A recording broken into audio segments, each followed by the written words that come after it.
ولسمشر غني ننګرهار ولایت ته د سفر په ترڅ کې له ننګرهاریانو مننه وکړه چې د ده په بریا کې مهم رول ولوباوه. هغه له خلکو سره نوې ژمنې او د سولې په اړه هم څرګندونې لرلې.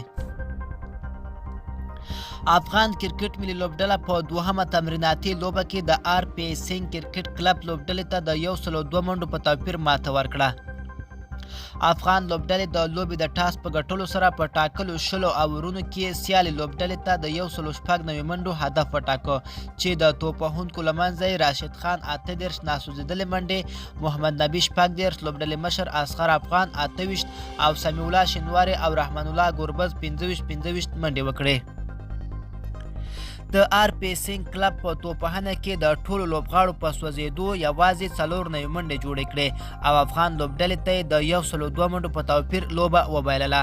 د افغان توپ اچوونکو له منځه کریم جنت 4، محمد نبي ساحل او ګلبدین نایب بیا 2 او قیس احمد 1 وکټه ترلاسه کړه او د خپلې لوبډلې په نوم یې بریا ثبت کړه.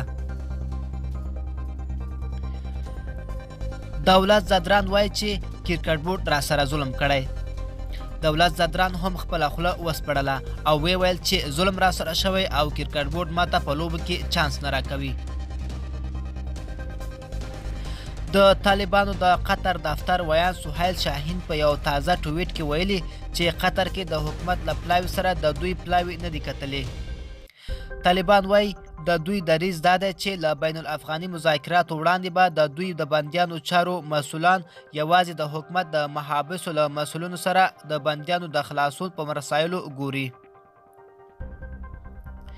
طالبان او امریکا دوه هغه خبرو خلک اندېښمن کړي دي چې چاته یې راز نه دی ویلی او پټه جوړجاړی کړی دی. دا زموږ لنډ او تازه خبرونه. د لا ښکلو ویډیوګانو لپاره زموږ چینل سبسکرایب کړئ.